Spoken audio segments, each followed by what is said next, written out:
What is up, everybody? Welcome into episode 19 of the Bullpen, coming to you from the cow pasture down here in South Texas. As many of you know, if you're watching this here in the January 15th time period, it's a very cold few days in Texas. Don't worry, it'll warm up.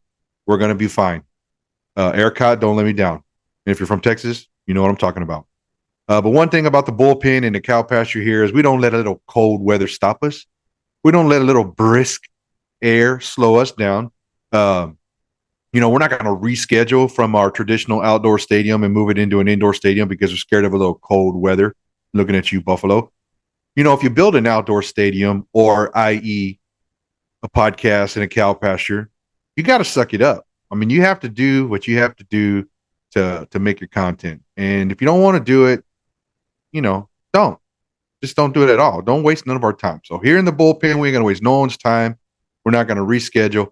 We're gonna suffer through it, and we're gonna make it happen. It's gonna be our version of the battle on the frozen tundra. We're gonna be the freezing my butt off in the metal container in the middle of a cow pasture in the coldest temperatures in 3 years. So let's get it. We're gonna do a little disclaimer right now. We're not gonna talk draft. The draft is, by the time you watch this video, the draft would have happened. The Brahmas have 62 players out of a possible 75 on roster. We've showed the rosters. We talked about the rosters. We'll dig into the rosters a little bit in this episode and keep going until the season starts.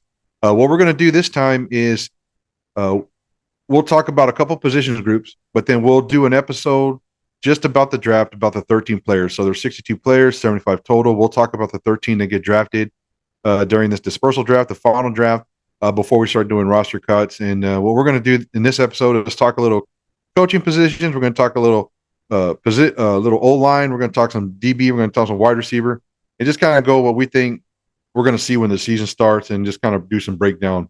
So with that, let's go ahead and get rolling. Let's start off with the O-line talk. Producer, throw up the graphic. We don't really know who the starting O-linemen are going to be, right off the bat. It could change, just depending on what happens, right? But right now, we're kind of looking at Alex Smollett as our starting center. He's coming from Houston. He was all center XFL. We talked about him that last episode. So I don't think that that's going to change. I think Alex Smollett is going to be the anchor. He's going to be the signal caller there on center, as you can see by the graphic there. Played every game last year for the Roughnecks. I don't foresee that being any different here in San Antonio. One of the things that kind of brings into question is Luke Jorga. He played every game for the Brahmas last year at center, snapping the jack, and various other quarterbacks, Gerard Johnson, as well as Kurt Benkirk and a little Reed Sinnett, because we had a lot of injuries at the quarterback position last year. He's kind of getting moved over to tackle. I don't think he's going to be the left tackle. I think if he's going to play tackle, he's going to play right tackle. Everybody knows that right tackle has a little bit more leniency. Left tackle's probably the more critical of the two positions. And that's why I think, as you can tell by the graphic here, that Rashad Coward's going to be the left tackle. He's got tons of NFL experience, been on a bunch of different rosters.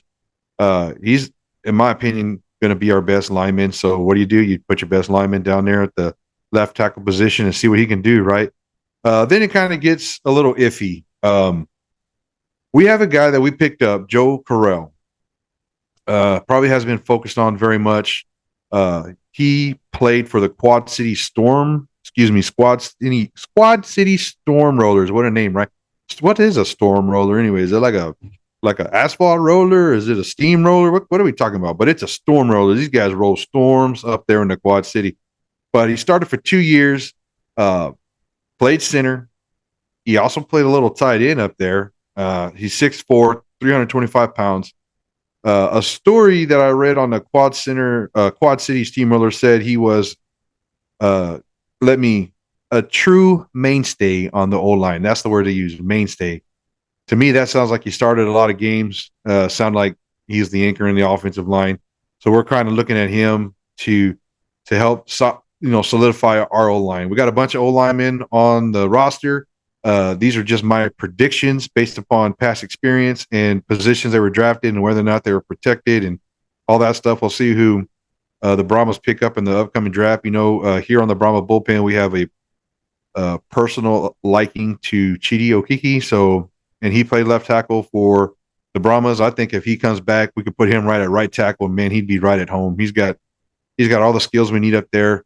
And then that would just strengthen up our guard position. So if we take Okiki in the draft, that would not bother the bullpen one bit. But a lot of people are asking for us to take a quarterback, and that's fine. We can do that. But I think Jack can get the job done. I don't know. I still have hope. There was times when he had time to throw the ball. The ball was on point, man. He didn't throw a lot of errant passes. Uh, just give him some time and let him throw the ball. I know the defenses in the UFL are going to be stout. I haven't seen a single team maybe I don't want to call out no teams just yet, but we'll call them out later once we get some game footage. But I haven't seen any teams where I looked and said their defense is going to be soft. I think the defenses are going to be light years ahead of the offenses in this league. The only offense that I've seen right now that I think is going to be hard to deal with is going to be St. Louis. I think everyone else has their weak spots. We'll talk a little bit about that later. But there's my starting O-line. Hit me up in the comments. Hit me up on Twitter. Tell me I'm stupid. Whatever you want to do. But and if you know an O-lineman that I'm missing, let me know, man. We'll put a graphic together. We'll tag them, and we'll see if we can't get some action and get an interview with them and see what. Let them come on and tell me why I don't know what I'm talking about. I'd love that. I'd love to have some football player just come on here and be like, "Hey, you're stupid," and I'd be like, yeah, I know, right? It's cool, right? But anyways, all right. Let's talk about our up and coming talent. Let's look at our defensive back talent. So throw the graphic up there, the defensive back young talent. We lost a lot of players to the NFL practice squad rosters. Some guys didn't get retained. For example, Barku, Texada, they all played in the secondary for the Brahmas last year, and there's a lot of question on whether they're going to be available, whether they're not going to be available. So we're going to just look at what we brought in and kind of compare them to some of the stats that we lost. So if you look at Bubba Bolden and Micah Smith, they're both young guys. They got to come in and do some work. I've had a little interaction with Micah. He's a cool dude, man. It's shocking when you find out you have a few things in common with some of these younger football players across the country and what they're doing and how they're all just kind of struggling to get by. But they got some work ahead of them. You look at the stats that we're trying to replace there in the secondary. We got 29 starts out of a possible 30, or 29 games played out of a possible 30 for the Brahmas last year. 5 interceptions, which is critical in the defensive backfield. 5 interceptions in 10 games for a defense is astronomical. It's an interception every 2 games. So that's a huge amount of production you're losing in if you think the number 5 doesn't sound like much to you. And then we got tackles, 98 tackles from these guys in the secondary that we lost. So what does that say? That says there's a lot of room for improvement. You can just get out there, get on the field, and the ball's going to come at you. And there's going to be a potential to get your name made. And then with the growth of UFL, who knows what can happen with that. But we'll keep an eye on these defensive backs, this young talent that we got coming in. Our linebacker core, we've covered it pretty in depth in the last couple of episodes. Is going to be amazing. Our defensive line, especially the edges, the 3 down linemen. We're probably going to run 3 down linemen with that hybrid linebacker guy. The 3 down linemen, the edges are stacked. We'll see what we can do about that nose tackle in this 3-4 defense. But the front 7, as it's called, stacked. So let's get our secondary built up, right? All right, another young talent we're going to look at. So the Brahmas had, everyone knows, one of the worst offenses, I think probably 7th out of 8 in the league last year. So check out this wide receiver young talent deal here. We picked up Joe Correll from excuse me so I don't say this name wrong, Steamrollers. And we got like a 2-for-1, right? We picked up CJ Wyndham Jr. He played 6 years in college. So, a few years ago, that would have been a crazy number to think about. 6 years in college. You'd have thought, oh, man, but this guy's a doctor or what? But a lot of people go to college 6 years. That was the old joke. But realistically, with the COVID year and medical years and all the extra years that they're giving these kids these days, a 6-year player in college is nothing new. It happens all the time. I think there's like 7-year players in the league in NCAA right now. And you're like, you only get 4 years of eligibility. Well, then there's loopholes. You guys see my breath? Look at that. I got a little breath. Yeah, that's what I'm talking about. We're out here, baby. We're doing it in the cold weather. I want to say the low temperature today was like about 19. So yeah, I almost feel like a bull in the. Anyways, all right. Probably should cut that out. I don't know, but anyways. Sorry, CJ. I didn't mean to hijack your skit here, man. I apologize. Anyways. All right, let's move forward. So he played for the Steam Wheelers. Last year, his receiving stats were 31 receptions, 419 yards, 11 touchdowns. And what's crazy about that is the 11 touchdowns. So you can already see what kind of player he is. Get him in the red zone, get the ball up to him, let him go grab it and make a catch. Every offense needs that guy. I can legit see CJ. We talked to him about him a little bit on episode 17. I can legit see him coming in and being that key big receiver in the end zone. I want to say he's like 6'3", 6'4", jump out of the building. One of the things that his coaches talked about him was having soft hands. This is a DPP, player of operations, Ryan Michael from the Steamrollers. So he had soft hands. That's big in the end zone. Can't go wrong with that. But the most interesting part, okay, and you have to take these guys at their word that they're not just out there fluffing and hyping, right? They're going to say nice things about a player. I lean to the side of believing these coaches about when they talk about these players, saying that he's not afraid to get into the trenches. He's not afraid to block. I mean, a lot of times you get these diva wide receivers and they just want to catch the ball and get all the glory. The wide receivers that get down there, get two hands on a defensive back and run them into the sideline, let them know who's up, let them know what's up, and just help the team in general. It's important. Team player. So we're calling it right now, CJ. Team player is going to be a huge threat for us in the end zone. All right. So with that, let's move on to coaching staffs. Oh, my little phone drop here. Let's move on to coaching staffs. So got this little graphic I put together here. It's obviously not filled in. I've been Googling for the last 5 days potential Brahma coaches, XFL coaches, UFL coaches, anything coaches I could come up with. Some teams got a full coaches list already for their teams. And really the only official coach we have for the San Antonio Brahmas is Wade Phillips. And it's fine. I'm not complaining. I'm just saying it's hard to talk about the players and who's going to do what and break down rosters when you don't have a coach. Therefore, you don't have a style. So, we know Wade Phillips runs a 3-4, so we know we're going to have strong linebackers. That's common sense. Another thing we would try to reason is they had a great offense in Houston Roughnecks last year. The rumor on the internet is offensive coordinator AJ Smith's coming with Wade. One of the things when you talk about that is AJ also coached wide receivers as well back in the day.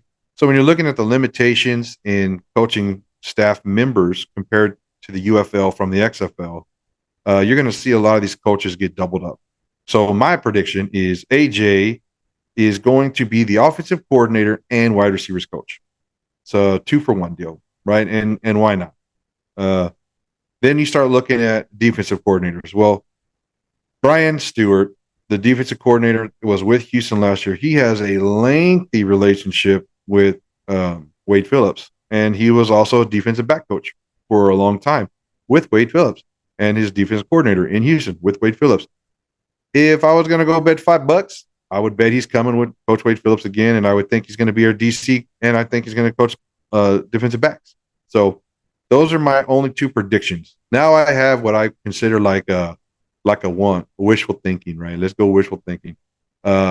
We had none other than Joey Porter from, yes, that's right, that Joey Porter got shot in the butt and still played professional football. Joey Porter was a dog up in Pittsburgh, played with Hines Ward, brought that Pittsburgh mentality down here to San Antonio Brahmas, and coached the number one linebacker in the league last year in Jordan Williams.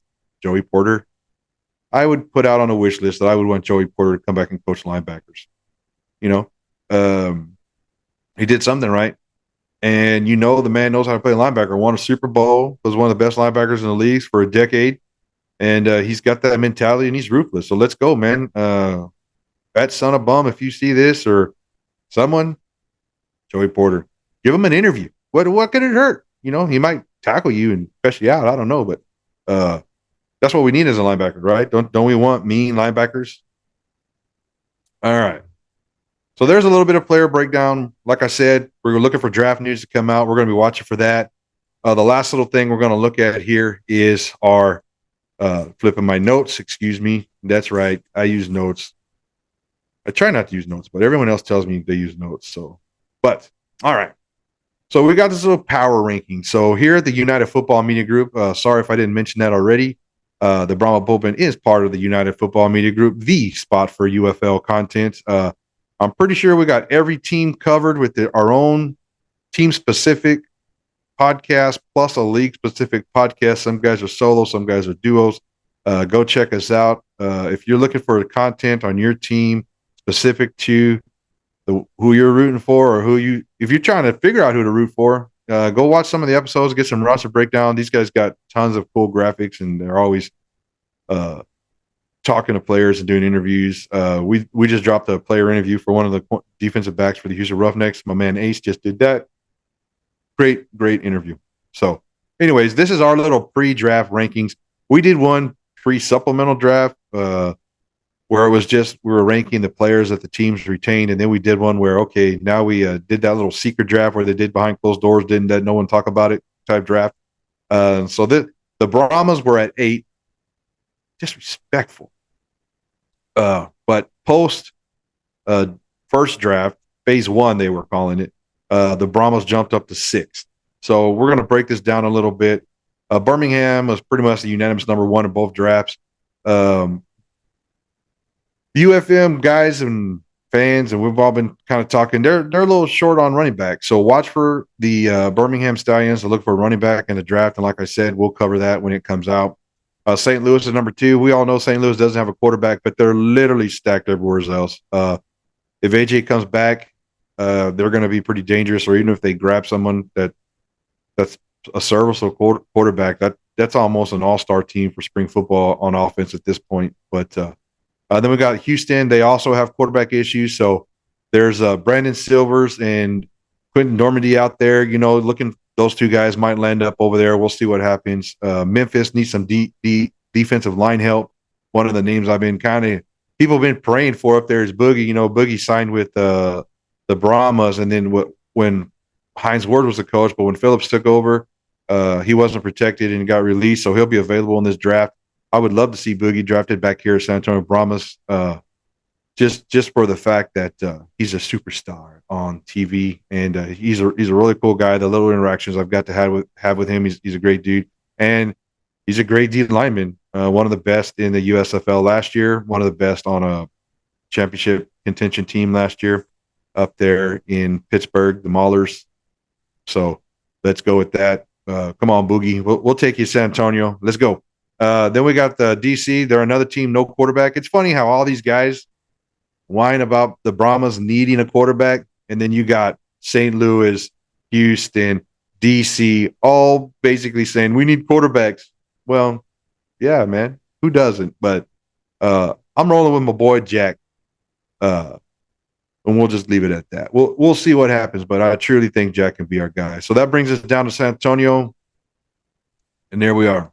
What do we need? Well, if we already shored up our old line, we're already stout at running back. We're already stout on defense. We already talked about our cornerbacks. Where's the position we need? I think we need to go get us that legit wide receiver number 1 to help out my boy CJ Wyndham. So, man, let's go out there and grab Jeff Bedett. We got the number 1 pick in this draft. We'll see who it winds up being, but let's go get us a legit number 1 wideout, and let's make some teams worry about our offense a little bit.